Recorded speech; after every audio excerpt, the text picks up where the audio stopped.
एक प्रॉब्लम देखो और थोड़ा सा टफ है, बट तुम लोग समझने का प्रयास करो। Let G be any group, let G be any group such that AB की power I equals to AI BI is hold for any three consecutive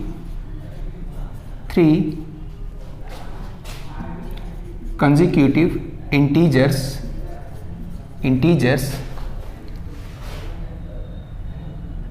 and A comma B belonging to G, then prove that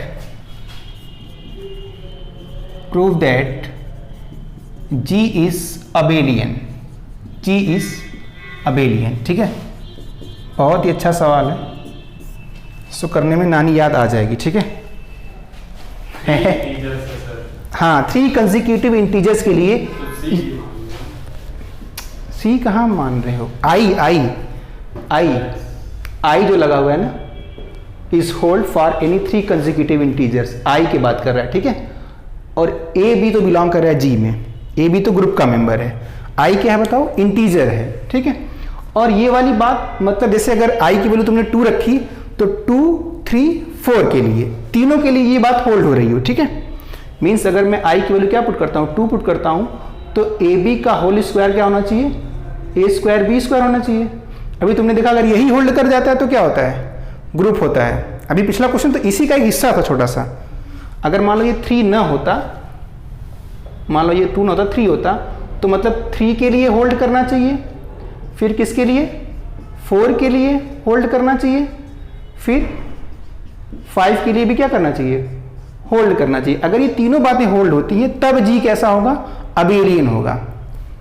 बात समझ में आ रही है, क्या कहना चाह रहा है क्वेश्चन? सर हम ये सोच रहे हैं सर, इसमें जब 3 कंसेक्यूटिव इंटीजर्स बोल दिया मतलब तीनों इंटीजर हो गए। हाँ, ए बी और आई। ए बी और आई नहीं, हाँ तुम गलत सोच रहे हो। इंटीजर आई के लिए कह रहा है, ए बी तो एलिमेंट है, ग्रुप के एलिमेंट हैं, ए बी तो ग्रुप के एलिमेंट हैं, वो इंटीजर हो चाहे कैसे भी हो, उससे कोई फर्क नहीं है। 3 कंसेक्यूटिव इंटीजर्स का कह रहा है, किसके लिए, आई के लिए बोल रहा है। ठीक है, हाँ मैं वही तो कह रहा हूँ ना, 2 के लिए होल्ड नहीं होता होगा, इसीलिए नहीं बना है, हमें 3 तक जाना पड़ा। 4 के लिए तो होल्ड कर जाएगा, अब यहाँ पे 4 कर दोगी तब भी ये होल्ड करेगा, लेकिन 4 करना ही क्यों, जब 3 तक हमारा काम चल गया तो 4 नहीं करना है। ठीक है, 2 पे काम नहीं चल रहा तो इसलिए 2 से एक्सटेंड करके 3 तक जाना पड़ा होगा। ठीक है ना, नहीं क्वेश्चन समझ पाए? अच्छा सुनो, क्वेश्चन सॉल्व करता हूँ तब देखो क्या है, क्या पता तब बातें समझ में आए, है ना। सिंस ए बी की power I equals to A I B I, जैसे सर एग्जांपल देना हो तो सर हम ए बी कहाँ से उठाएंगे सर? अभी जो AB एग्जांपल दिए थे वो इंटीजर ही तो लिए थे। जो एग्जांपल लिया था वो मैंने इंटीजर लिया था। Yes sir. कहाँ पिछले वाले क्वेश्चन में मैंने इंटीजर मेंशन किया था? कहीं पे लिखवाया है इंटीजर है? सर अभी ये समझाएं इसी के लिए, चलो इसी के लिए बात करो, है ना। हाँ इंटीजर मैंने आई को लिया था ना, आई को, ए और बी को नहीं इंटीजर लिया था। ए बी तो मैंने ऐसे ही लिखा था ना, ए बी की power 3, A cube B cube, A B की पावर। सर तीनों इंटीजर होना मस्ट है सर, क्योंकि ए बी इंटीजर के अलावा कुछ नहीं हो सकता है। फिर तुम ए बी के कह रहे हो इंटीजर के अलावा कुछ नहीं हो सकता है। ए बी मैं कह रहा हूँ ग्रुप का मेंबर है, ग्रुप का मेंबर चाहे जो हो, ग्रुप के मेंबर से में कोई इशू नहीं है, वो इंटीजर हो, फ्रैक्शनल हो, रियल हो या कॉम्प्लेक्स हो, कुछ भी हो, कोई दिक्कत नहीं है। जी क्या है बताओ, एक ग्रुप है। ग्रुप का होने का मतलब क्या बताओ, अगर हमने देखा था कि सेट ऑफ रियल नंबर भी क्या बनाता है, प्लस के साथ ग्रुप बनाता है, तो क्या 1/2 रियल नंबर नहीं है? यस। तो ए की वैल्यू 1/2 नहीं हो सकती है?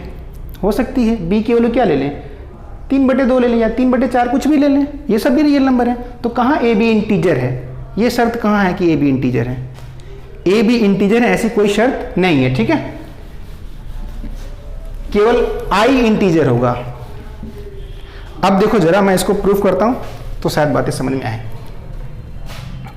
Late I is equals to N, ठीक है। आई अगर n है तो दिस इंप्लाइज ए बी की power n equals to A की पावर n b की पावर n, ठीक है। फिर क्योंकि ये 3 कंसेक्यूटिव इंटीजर है तो अगर कोई इंटीजर n है तो उसके बाद का इंटीजर क्या होगा, n+1 b की पावर n+1 और a b की पावर n+2 भी आना पड़ेगा, n+2 n+2, ठीक है। First, second, third. Abstract algebra की जो बुक है खन्ना एंड भामरी, उसका ये सवाल है, ठीक है। एक बार जाके उसको भी देखना अगर किसी के पास बुक हो abstract algebra Khanna and bhramari की, ठीक है। उसी का ये क्वेश्चन मैंने लिया हुआ है। हो सकता है तुम्हारी बुक में भी हो, मे भी, मुझे पढ़ी नहीं है तुम्हारी बुक तो हो सकता है हो भी चाहे ना भी हो, ठीक है। बट वो जो अभी पिछला क्वेश्चन करवाया है वो तो काफ़ी इंपॉर्टेंट है, वो तो है, मस्ट है कि वो है, तुम्हारी बुक में मिल जाएगा वो। तो उसी पिछले क्वेश्चन के तर्ज पे ये भी क्वेश्चन है भाई, कुछ नया है तुम लोगों के लिए, लेकिन समझने का मौका है तो समझो इसको। अब देखो जरा, अब कैसे इससे हम अबेलियन प्रूफ करते हैं, ये थोड़ा सा हमारे लिए चैलेंज है ना। अब देखते हैं कैसे अबेलियन प्रूफ होता है, ये होता है कि नहीं होता है, ये भी देखते हैं, ठीक है। अगर मुझसे हो गया तो ठीक है, नहीं हुआ तो कोई दिक्कत नहीं, कल करेंगे, है ना, ऐसा कौन सा इशू है। लेकिन देखो बाई इक्वेशन 3, क्योंकि अक्सर क्या होता है कि जो मतलब मैं पढ़ा रहा हूँ ना तो मुझे चीज़ें रटी हुई अभी नहीं है, मैंने बहुत मतलब न्यूली पढ़ा है चीज़ों को, तो कई बार होता है कि मैं भूल जाता हूँ, ऐसा हो सकता है, ठीक है। तो इसलिए मैं कह रहा हूँ कि तो मैं यहाँ पे करता हूँ तो उसी टाइम मैं भी करते हुए समझता हूँ कि हाँ सही कर रहा हूँ कि गलत कर रहा हूँ। ऐसा नहीं कि मुझे रटा हुआ है तो मैं फटाक से ऐसे लिख देता हूँ, क्योंकि अगर रटा हुआ रहता तो मैं बहुत तेज पढ़ाता, चीज़ें फास्ट चलती, ठीक है। तुम लोग देख के ये जान पाते हो कि मैं बहुत रुक रुक के पढ़ाता हूँ, इसका मतलब कि एट द सेम टाइम मैं भी सोचते रहता हूँ चीज़ों को कि हाँ ये क्या बातें चल रही है, मुझे याद नहीं है चीज़ें, ठीक है। अब देखो मैं थर्ड का इक्वेशन का यूज़ करता हूँ। बाई इक्वेशन थर्ड हमें क्या मिला है, ए बी की power n+2 equals to A की पावर n+2 बी की पावर n+2। तो दिस इंप्लाइज दैट, इसको हम लिख सकते हैं क्या, इसको हम लिख सकते हैं ए बी और ए बी की पावर n+1 और यहाँ पे ए की पावर n+2 बी की पावर n+2, ठीक है। बीच में ऑपरेशन है, ऑपरेशन हिडन है, मैं मेंशन नहीं कर रहा हूँ, ठीक ना, कहीं भी मेंशन नहीं करूँगा। तुम लोग लेकिन अब समझदार हो गए हो कि ए बी के बीच में जो ऑपरेशन होगा वही ऑपरेशन यहाँ भी लगा होगा, ठीक है। अब देखो यहाँ से हमें मिल गया ए बी, अब इसको मैं क्या लिख सकता हूँ, बाई इक्वेशन सेकेंड ए की पावर n+1 डॉट बी की power n+1 is equals to A की पावर n+2 बी की पावर n+2, ठीक है।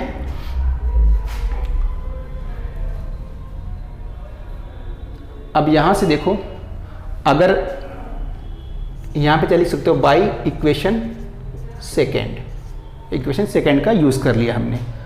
अब मैं क्या करूं बताओ, इसमें लेफ्ट कैंसिलेशन लॉ लगा दूं तो ये मुझे मिल जाएगा b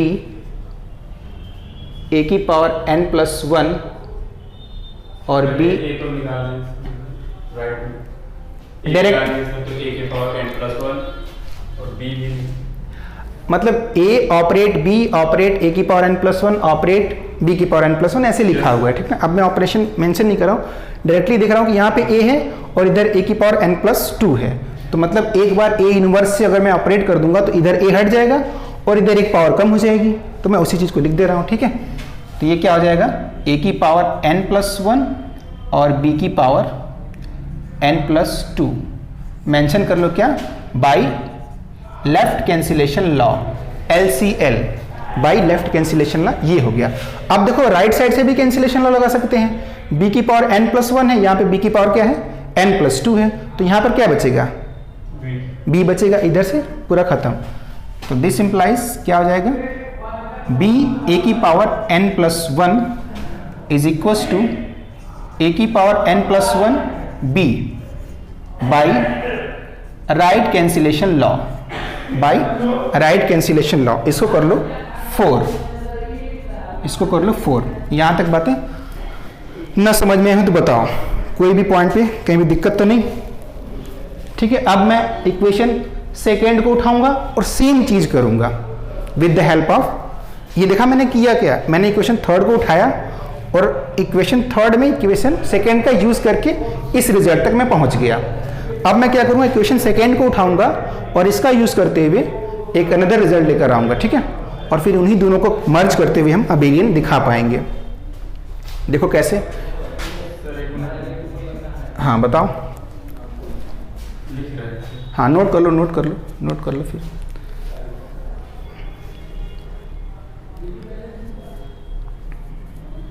तुमने पढ़ा नहीं है पिछली क्लासेस में अच्छे से, लग रहा है।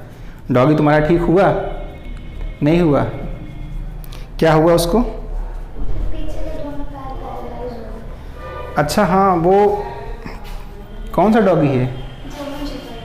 जर्मन शेफर्ड ना, हाँ, उसके साथ प्रॉब्लम ये रहती है। डॉग्स में रहती है। अच्छा हाँ, चलो तो थोड़ा पढ़ाई भी करते रहो, है ना।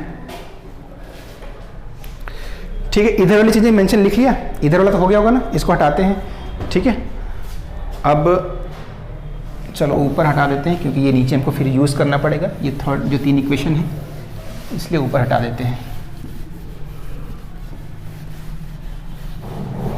अब देखो,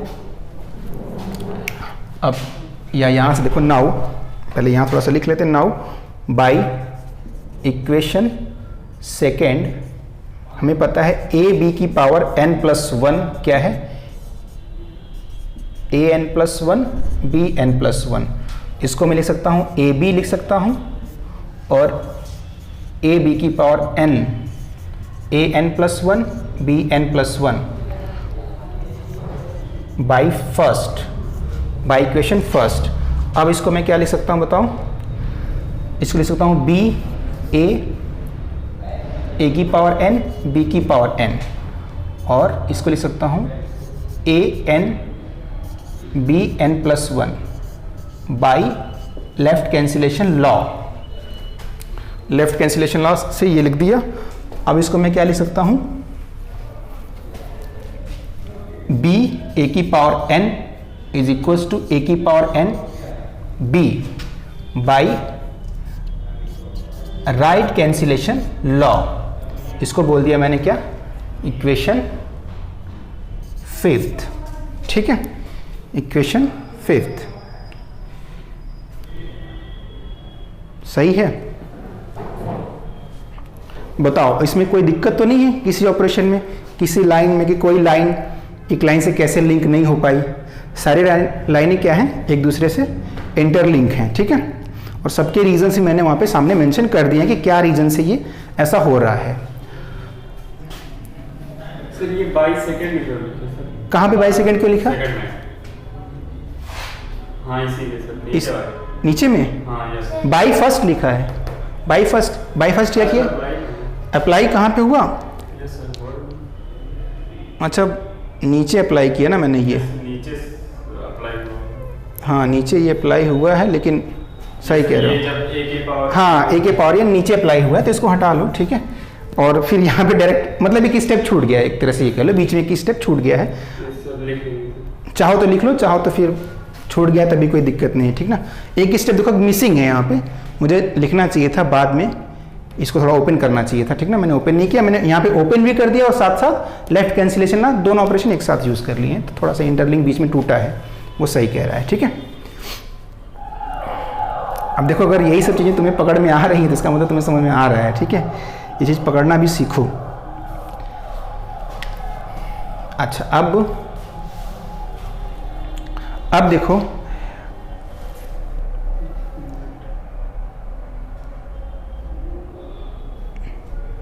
बी ए की पावर n प्लस 1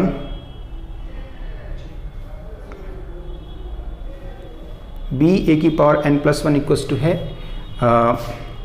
ए की पावर n प्लस 1 बी। ठीक है, अब क्या करूं मैं इसमें, देखो नाउ बाय इक्वेशन फिफ्थ क्या मिला है, देखो b a की पावर n मिला है इज इक्वल्स टू a की पावर n b मिला है, ये मिला है।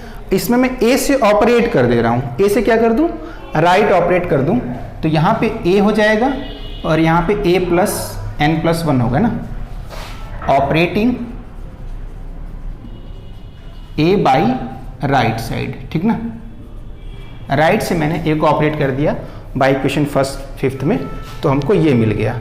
अब देखो, अब b की पावर a की पावर n प्लस 1, यहाँ पे हम इसका आउटपुट लेकर आ चुके हैं, ठीक है।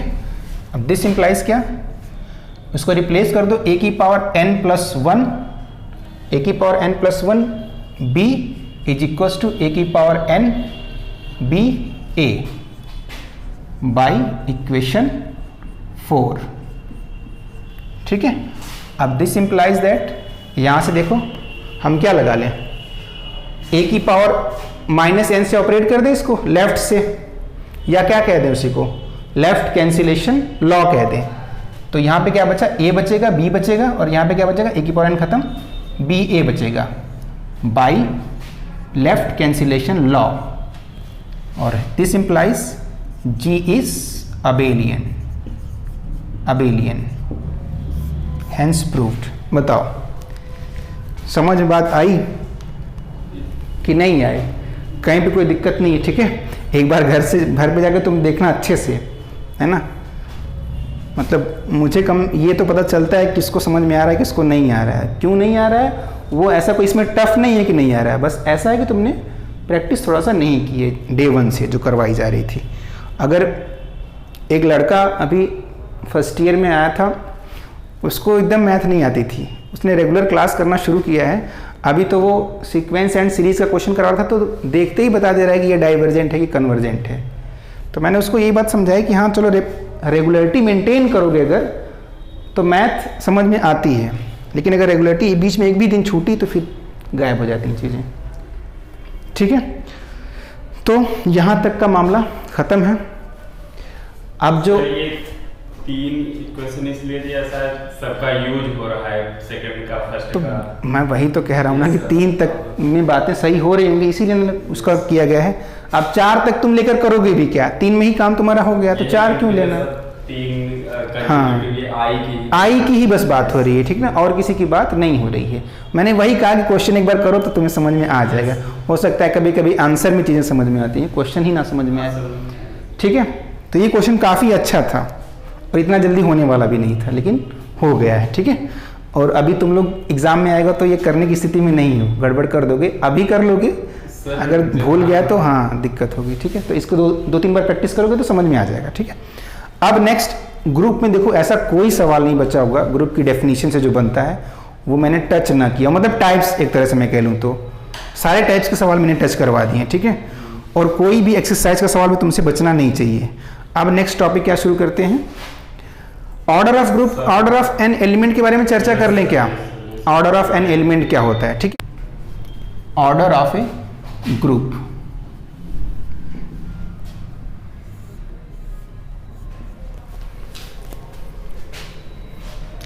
let G be any group, let G be any group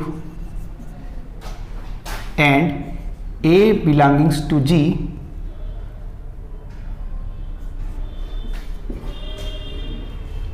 be an element of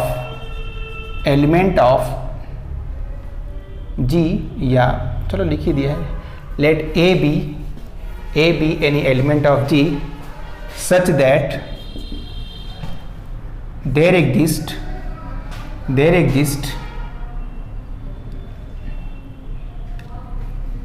a least positive integer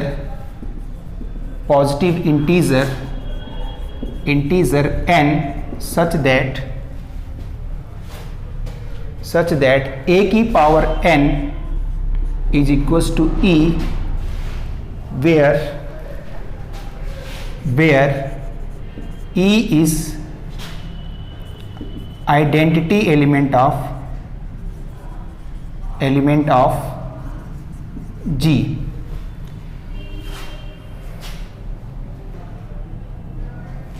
Then N is हाँ the order of हाँ, then A. N is called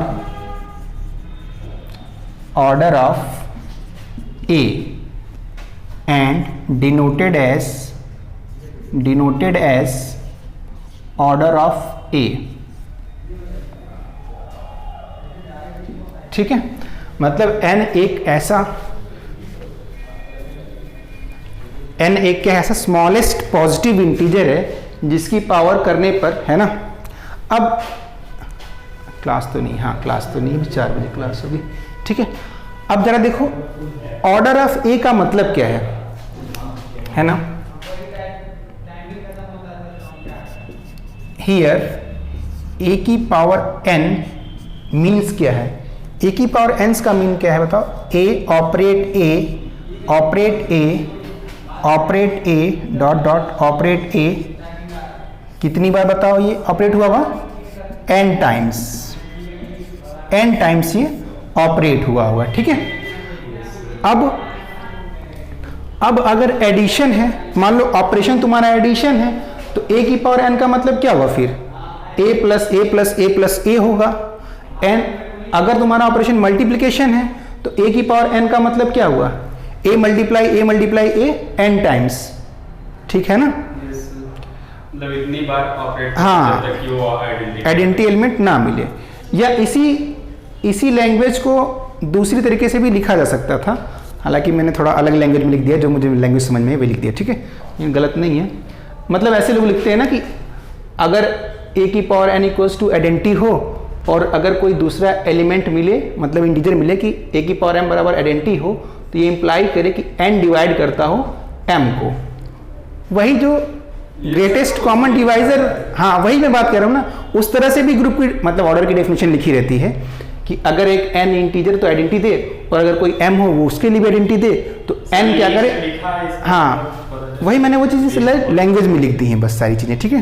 तो इससे परेशान मत होना कि ग्रुप की कहीं ऑर्डर की डेफिनेशन कहीं कुछ दूसरी मिल गई, तो वो कोई दिक्कत नहीं। यहाँ पर ये order of element of A group है। हाँ, इसमें ऑर्डर ऑफ ग्रुप वो होगा, जैसे कोई फाइनाइट ग्रुप है तो उसमें जितने एलिमेंट्स हो वो उसका हाँ, ऑर्डर ऑफ ग्रुप का मतलब क्या है कि किसी ग्रुप में कितने एलिमेंट हैं, कार्डिनलिटी ऑफ उस सेट की जो कार्डिनलिटी होगी वही ग्रुप का ऑर्डर होगा, ठीक ना। ये किसी एलिमेंट का ऑर्डर है, ग्रुप के किसी एलिमेंट का ऑर्डर, ठीक है। तो आज यहीं तक रहने देते हैं, इससे कोई अलग से सवाल बनते नहीं है, इसका कॉन्सेप्ट यूज होते रहता है, ठीक है। सवाल इस पर कुछ नहीं बनता है, बस ऑर्डर ऑफ ग्रुप का अभी जब परमुटेशन ग्रुप पढ़ोगे तो वहाँ पे इसका महत्व बढ़ जाता है। परमुटेशन ग्रुप है, यूनिट 2 से स्टार्ट है परमुटेशन ग्रुप, ठीक है। तो उसमें बताएंगे कि कैसे ऑर्डर महत्वपूर्ण वहाँ पे है। अभी तो मतलब बस इतना ही जानते रहो कि ऑर्डर का मतलब होता क्या है, ठीक है।